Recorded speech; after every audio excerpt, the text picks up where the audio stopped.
A warm evening to my dear students.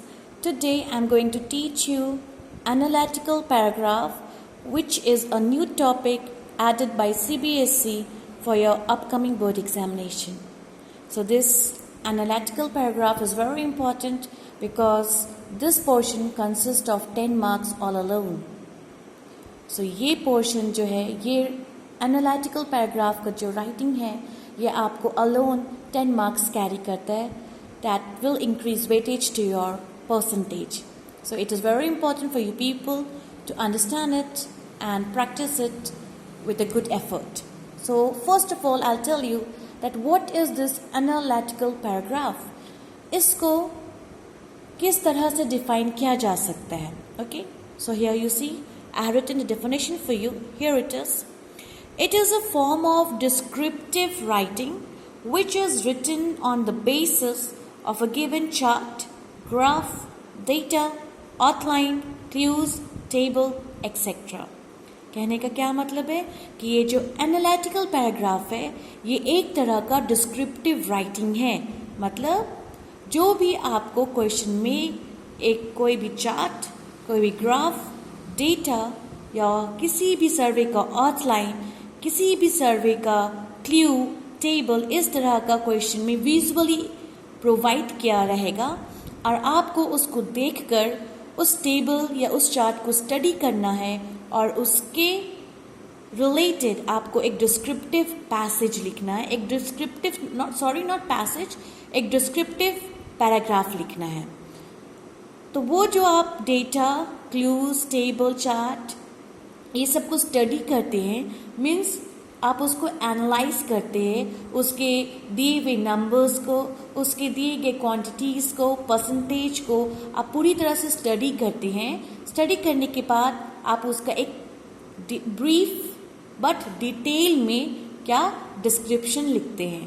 That is only your analytical paragraph. Okay, so what you have to remember is that I will try my level best कि आप लोगों को मैं सारा information provide करूं जो आप लोगों को बोर्ड एग्जामिनेशन अच्छी तरह से हेल्प कर सकता है लिखने के लिए और मार्क्स फैच करने के लिए. ठीक है, सो हियर यू सी, जहां आपको समझ में नहीं आए आप वीडियो को पॉज कर सकते हैं, रिव्यू कर सकते हैं, रिवाइंड कर सकते हैं. ठीक है, जहाँ पे बोरिंग लग रहा हो तो वो आप फॉरवर्ड भी कर सकते हैं. But it is a request कि आप इसे देखें, समझें और ट्राई आउट करें सैम्पल क्वेश्चंस वगैरह. Okay, so let us continue. So ये जो एनालिटिकल पैराग्राफ है ये आपको लिखना है अराउंड 100 to 120, 150 वर्ड्स तक भी चलेगा. ठीक है, जब आप लिखते हैं तो आपको इस बात का ध्यान रखना है कि आपका जो राइटिंग है, जो सेंटेंसेस है, जो वर्ड्स है वो क्लियर और अंडरस्टैंडेबल होना चाहिए. ओके, खासकर स्टूडेंट्स जो है वो सेंटेंस स्ट्रक्चर्स में बहुत मिस्टेक करते हैं. So you have to please concentrate, you have to put a concentration regarding your sentence structure. Okay, next is कि जो भी you have paragraph आप लिख रहे हैं तो you have to provide complete detail of the chart. Question में जो भी बार ग्राफ या जो भी पाई चार्ट या कोई भी डेटा या टेबल्स दिया गया है तो उसको स्टडी करके आपको अपने पैराग्राफ में कंप्लीट डिटेल प्रोवाइड करना है. ठीक है, Now you see, points to remember while writing. आप जब लिखेंगे पैराग्राफ राइटिंग मतलब एनालिसिस करके आप जो डिस्क्रिप्टिव पैराग्राफ लिखेंगे तो उस दौरान आपको कौन कौन से पॉइंट्स को रिमेंबर करना है. It is very important, so mark it red. Here you see, सबसे पहले you have to describe the given chart. जो भी चार्ट दिया गया है क्वेश्चन में, चार्ट हो या टेबल हो या डेटा हो या क्लूज हो, वो सारी चीज़ों को आपको जो भी है, ठीक है, उसको आपको डिस्क्राइब करना है. Whatever you are writing, तो आपको याद रखना है कि your writing should include complete information. जो भी चार्ट दिया गया है उस चार्ट या टेबल का कंप्लीट इंफॉर्मेशन आपके पैराग्राफ में होना चाहिए. बट लेंदी नहीं होना चाहिए, ब्रीफ एंड कॉम्प्रिहेंसिव होना चाहिए. दैट इज 100 to 120, 150 वर्ड्स के विद इन होना चाहिए. ठीक है, नेक्स्ट इज जो भी आप पैराग्राफ लिख रहे हैं तो you have to state the fact. जो बार ग्राफ में जो फैक्ट दिया गया है कि वो बार ग्राफ या वो टेबल या वो चार्ट किस चीज़ का है, तो आपको फैक्ट स्टेट करना है। ठीक है, जो चार्ट इंफॉर्मेशन प्रोवाइड करना है उसी के बारे आपको briefly but in detail you have to give all the info. Next is, आप ये इस बात का ध्यान रखेंगे कि जो आप लैंग्वेज यूज़ कर रहे हैं वो एक्यूरेट और सिंपल और अंडरस्टैंडेबल होना चाहिए। Next is, you should mention figures and quantities appropriately. आपकी चार्ट में जो भी चार्ट दिया गया है या टेबल्स में कुछ भी अगर फिगर्स है, नंबर्स है, ठीक है, परसेंटेज है, तो आप उस चीज़ों का ध्यान और उस चीज़ों का यूज़ बिल्कुल करेंगे और सही तरीके से करेंगे। अपने मन से कोई भी नंबर्स या कोई भी चीज़ आपको ऐड नहीं करना है। Okay, next is, you should not provide any personal observation or response। आपको अपनी तरफ से अपना कोई भी व्यू या आप क्या सोचते हैं वो चीज़ आपको मेंशन नहीं करना है। You have to just conclude, you have to just describe, you have to just introduce only whatever is given in the chart, only whatever is given in the table, data and whatsoever it is provided in the question. Okay, so now we'll move on to the writing format. ठीक है, format, we'll move on to the format कि अब ये format जो है analytical paragraph का format कैसा होगा। ये जो एनालिटिकल पैराग्राफ है इसको बेसिकली हम लोग 3 पार्ट्स में डिवाइड करते हैं।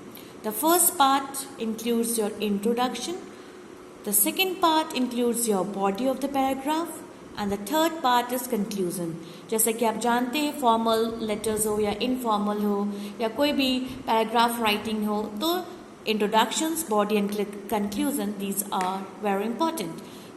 उसी तरह से analytical paragraph is also divided into 3 parts: introduction, body and conclusions। तो जैसे कि फॉर एग्जाम्पल सबसे पहले जो भी क्वेश्चन दिया हुआ है, जो भी चार्ट्स वगैरह दिया हुआ है, आप उसको अच्छी तरह से स्टडी करेंगे और उसके बाद जो भी पेपर है आपका एग्जामिनेशन पेपर में आपको कोई भी बॉक्स वगैरह कुछ भी नहीं बनाना है। जैसा पेपर है आप वो चार्ट को देखेंगे, सबसे पहला आपका अगर आप चाहे तो हेडिंग दे सकते हैं उस चार्ट को देखते हुए, उसके बाद आप इंट्रोडक्शन करेंगे। इंट्रोडक्शन में क्या करना है, जो भी चार्ट दिया गया है, जो भी डेटा है, आप उसको स्टडी करना है। उसके बाद उस डेटा या उस चार्ट या उस बार ग्राफ के बारे आप सिर्फ 1 या 2 लाइन में अपने टॉपिक को या क्वेश्चंस को क्या करेंगे या सब्जेक्ट जो है उसको क्या करेंगे, एक्सप्लेन करेंगे। उसको बस एक ब्रीफ, वेरी ब्रीफ इंट्रोडक्शन देंगे, जस्ट ऑफ इंट्रोडक्शन ऑफ 1, 2 और 3 लाइन्स, वो आपका इंट्रोडक्शन हो जाएगा। उसके बाद आपको बॉडी लिखना है, पैराग्राफ चेंज नहीं करना है। 2 लाइन खत्म हो गया, बस फिर आप बॉडी शुरू करेंगे। बॉडी में क्या करना है कि यहाँ पे जो बॉडी पोर्शन है उसमें डिटेल एक्सप्लेनेशन होना चाहिए आपका क्वेश्चन का। जो भी क्वेश्चन दिया है, जो भी ग्राफ दिया गया है, जो भी डेटा है, उस डेटा को पूरा ब्रीफ पूरा आपको एक्सप्लेन करना है। मीन्स जो नंबर्स अगर दिए हुए हैं, ईयर दिया हुआ है, वो सारी चीज़ें को आपको मेंशन करना है। अगर कुछ कंपैरिजन है, ऑब्वियसली ग्राफ वगैरह तो कंपैरिजन होगा ही होगा, तो आप क्लियर कंपैरिजन देंगे, ठीक है, राइटिंग के थ्रू। वो आपका बॉडी कंप्लीट हो जाएगा। बॉडी कंप्लीट होने के बाद जब आप पूरी अच्छी तरह से एक्सप्लेन कर दिए अपने डेटा को, टेबल को या चार्ट को, उसके बाद आप लास्ट आएंगे कंक्लूजन वाले पोर्शन में। आप लाइन या पैराग्राफ चेंज नहीं करेंगे, सब कुछ एक ही पैराग्राफ में होना चाहिए, ठीक है।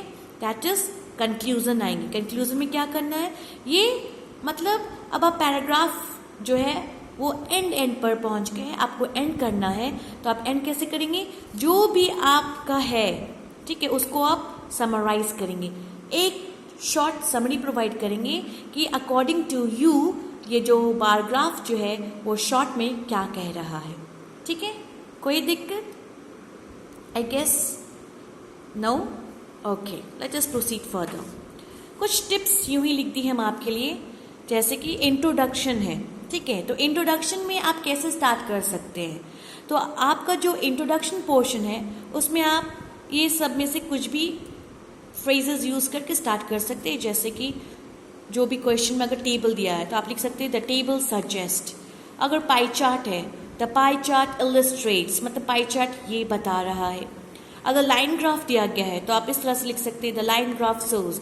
तो ये बस इंट्रोडक्शन के लिए मैंने थोड़ा थोड़ा लिख दिया है कि इंट्रोडक्शन पोर्शन के लिए आप ये लाइंस, ये सारे फ्रेजेस से स्टार्ट कर सकते हैं। फिर बॉडी में आप अपना डिटेल लिख दीजिए ब्रीफली।